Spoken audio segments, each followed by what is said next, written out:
Melissa Jenkins was a school teacher and basketball coach from Vermont who went missing under mysterious circumstances in March of 2012. Thankfully, she was found within 24 hours of her disappearance. But unfortunately, her discovery would reveal a disturbing crime that was committed by two suspects who claim they were her friends.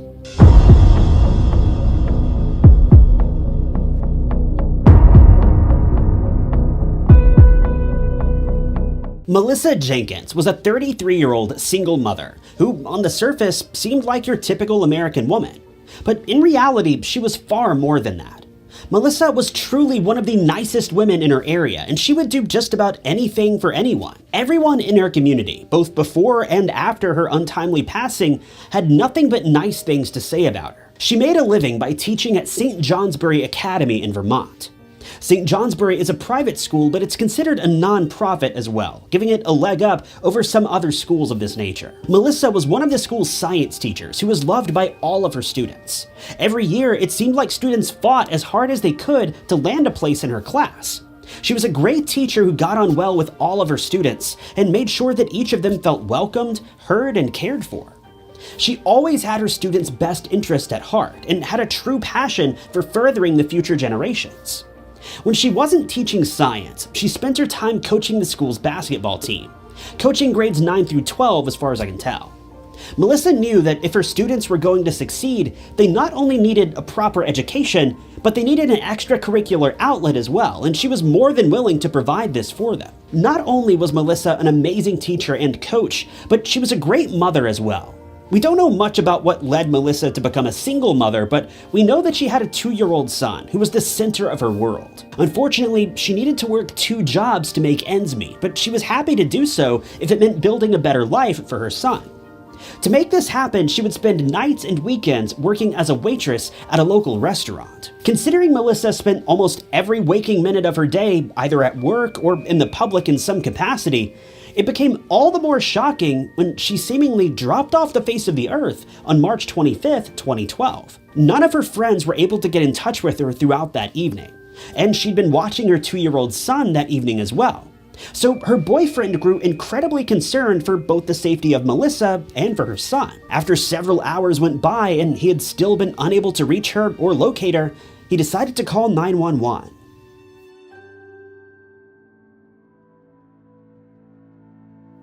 It was March 25th, 2012, when police received a call from Melissa's boyfriend. He explained that he'd received a call from Melissa earlier that night about a couple of friends of hers that were having car troubles. He explained that Melissa had offered to come help the friends out, but he never heard another word from her after this, despite dozens of phone calls. Her boyfriend continued by saying that he'd gone out looking for Melissa that evening, but he couldn't find any trace of her. But this is where things get pretty interesting. He explained that Melissa sounded strange when he spoke to her on the phone, but he didn't think much of it at the time. But he grew incredibly concerned when he found her car abandoned on Goss Hollow Road. This doesn't seem to have been a road that she would have normally traveled down. It was just a dirt road a short distance from her home. But her boyfriend couldn't figure out any reason that she would have been in this area at this time of night. When he approached her car, he realized it was still running. He looked in the windows, but there was no sign of Melissa. But then he noticed the most disturbing detail of all. Her son was still strapped into his car seat in the back of the car, all by himself. After telling police all of these details, investigators showed up within minutes. We don't know why the young boy wasn't given to his father, but he was sent to live with a family friend while police ironed out the details of what was going on. There were obvious signs of a struggle just outside of the car, including various shoe prints, scrapes, smudges, and unidentified tire tracks. A baseball hat was found on the ground near the front of the car, but it didn't belong to Melissa, and none of her friends or family recognized the hat. The tire tracks that were seen a short distance away looked as if the person driving the car had sped away in a hurry, but it was this next piece of evidence found near the tire tracks that made police all the more suspicious. They found Melissa's cell phone on the ground, crushed and rendered useless. Officers collected the phone for evidence, but there wasn't much information on the phone that proved to be beneficial to the investigation. By the time detectives had collected all of the evidence from the scene of the crime, it was beginning to get dark out, meaning their investigation met a new challenge. Regardless, police worked tirelessly through the night to collect every piece of evidence they could, but it seemed the suspects had managed to successfully leave the scene of the crime without leaving anything of significance behind. Except for Melissa's 2-year-old son. As it would turn out, he witnessed the entire struggle, and he was willing to tell the police everything he saw.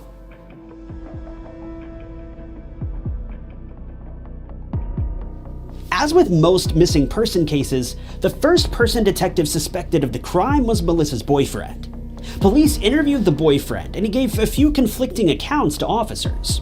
According to Melissa's brother, the boyfriend wanted a serious relationship, but Melissa just wasn't into him like that, or at the very least, she wasn't ready for such a strong commitment so soon, considering she had a son now. She either wanted to break things off or just keep things somewhat casual. According to her brother, the boyfriend wouldn't let this go, and it seems as though he often pressured Melissa into committing even though she wasn't ready. But when officers spoke with the boyfriend about this, he claimed that the brother was either lying or ignorant to the truth. According to the boyfriend, he agreed with Melissa's decision to take things slow. Police weren't buying this at first, so they decided to take a mold of his boots to compare them to the boot prints found at the scene of the crime. Turns out they weren't a match, and police decided to let him go. The following day, investigators called in the help of a detective who specialized in interviewing children. They brought in Melissa's son and spoke with him about what had happened that night, the night that his mother went missing. It turns out the boy, despite being only 2 years old, was able to reveal a lot of information to the police about the crime. He told investigators that his mother had been attacked by 2 people. Not only this, but when police asked him what happened to his mom, he grabbed himself by the neck, looked at the detective, and said, "Mommy cried."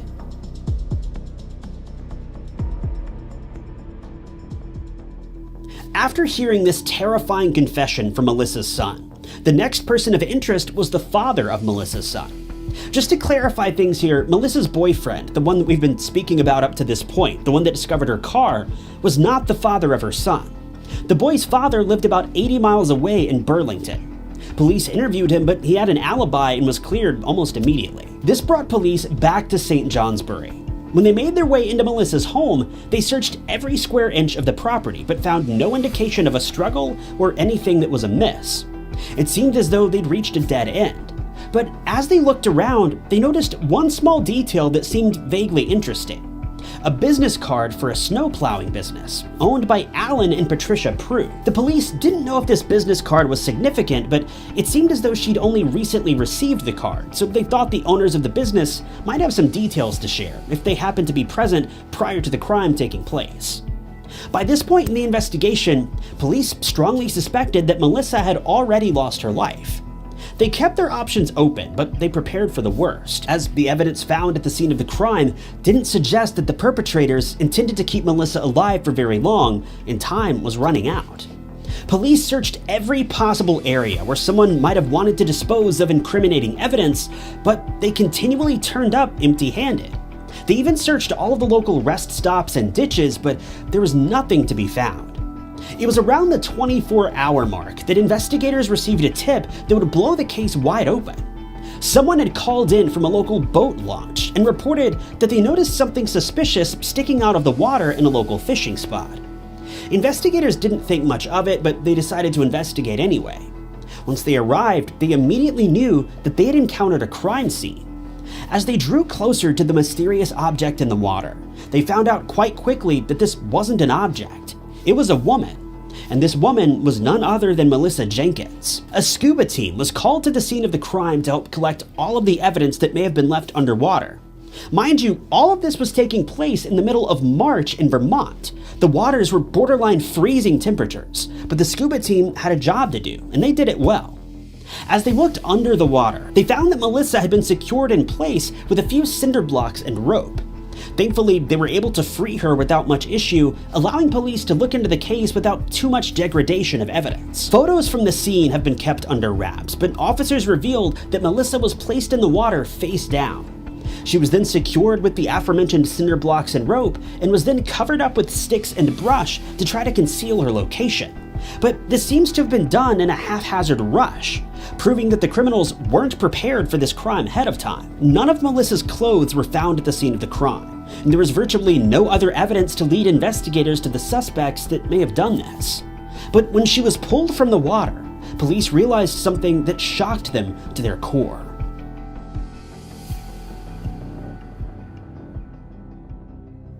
When police looked into the evidence that was collected directly from Melissa's remains, they found that she was covered in bruises and had several serious wounds that were inflicted immediately prior to her losing her life. These wounds were indicative of a stun gun being repeatedly used, but the next piece of evidence wasn't what officers would have ever expected. They found that someone had taken Melissa's life with their bare hands, an up-close and personal attack that wasn't consistent with the evidence officers had collected up to this point. They believed that they were initially investigating a crime of opportunity, but now they were investigating a crime of passion. When officers began to backtrack Melissa's steps from that day, they first checked her phone records to see who she'd spoken to that evening. They found one call had come in from a prepaid burner phone at around 8:30 that evening. They found that the burner phone had only been used to make this one single call. This led investigators to a store in New Hampshire where the phone had been purchased. When they asked the manager about the sale of the phone, they learned that the device had been purchased with a check. The signature on the check tied it to none other than Patricia Prue, the same name that had been printed on the business card that was found inside of Melissa's home. Police planned on calling in the Prues to interrogate them, but as it would turn out, they didn't need to call them, because when they arrived back at the police station, the Prues were there waiting on them. When officers spoke with the couple, Patricia said that she'd come into the police station to report her identity as being stolen, and she believed her ex-husband was behind it. But police quickly turned the conversation to Melissa Jenkins, and the couple both admitted that they had met Melissa before. In fact, they were friends of hers. They'd plowed her driveway a couple times the previous winter, and friends and family of Melissa also said that this was true. They learned that Melissa was very friendly with the Prue couple, but that she hadn't spoken to them in several months. They had been reasonably close friends leading up to this, but according to one of Melissa's friends, Melissa had to end their agreement because she was creeped out by Alan. As it would turn out, Alan Prue had romantic feelings towards Melissa, but these feelings were not mutual. Alan had asked her out on multiple dates, but Melissa repeatedly declined, and eventually terminated their business agreement as a result. The Prues were allowed to leave the police station that day, but they were secretly placed under police surveillance over the next few days. Investigators knew that the couple were acting suspicious, and they believed that they may be involved in the crime, but they just didn't have any evidence to prove it just yet.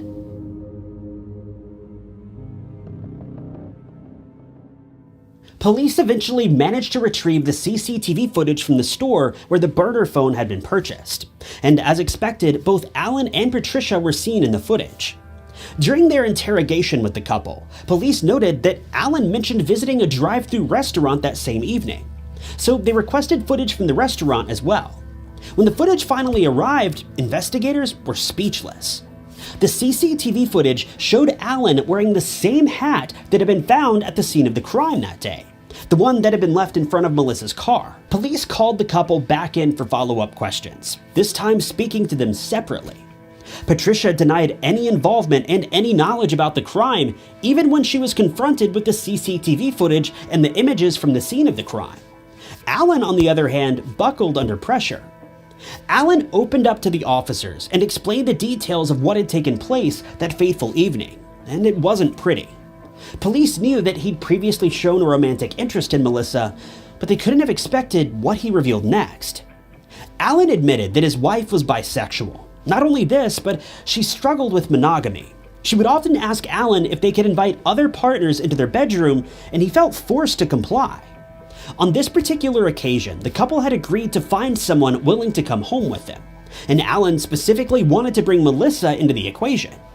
The two hatched a plan to fake car troubles, calling Melissa to help them. It seems that the plan was simply to try to seduce Melissa into coming home with them, but the plan went south very quickly. Soon after Melissa arrived, Alan jumped on her and managed to overpower her, but he wasn't able to finish the job. Patricia then jumped in and put an end to things, and the two worked together to stow Melissa in the back of their car, now panicking about what they had done. All the while, Melissa's son watched from the backseat of the car, with both Alan and Patricia blissfully unaware that Melissa had even brought her son with her that evening.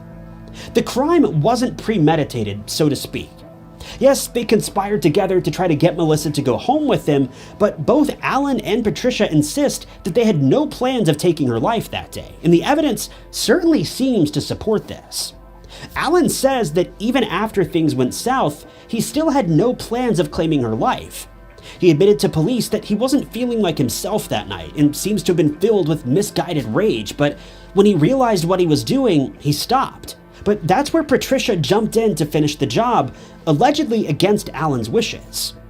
During the couple's court proceedings and future interrogations, Alan continually claimed that Patricia was the one to blame for claiming Melissa's life. He admitted to letting his temper get the better of him, and he was willing to accept whatever punishment the court deemed necessary, but he never admitted to taking her life. Regardless, a jury decided that they were both guilty and sentenced each of them to life in prison. Both Patricia and Alan have appealed their sentences since then, but their cries have fallen on deaf ears. In the years since the crime, both Alan and Patricia have continued to blame one another, passing the buck, so to speak. The truth is, we don't know which of these two was truly the mastermind behind the crime. All I can say for sure is that, thankfully, it doesn't look like either of these two will ever see the light of day again, and Melissa's family can finally begin their search for closure. Thanks for tuning in to this week's episode of True Crime Stories. This case, like many others, was recommended by you guys, so if you have any other cases you'd like to see me cover in the future, just let me know in the comments below. And while you're at it, if you want to help support the channel, the best way you can do that is by leaving a comment and liking the video. Both of these things help out a lot more than you may realize, and if you'd like to help out financially, you can click the blue join button below to help support the cause as well. But with that, my name is Ty Knotts, and I'll catch you guys in the next video.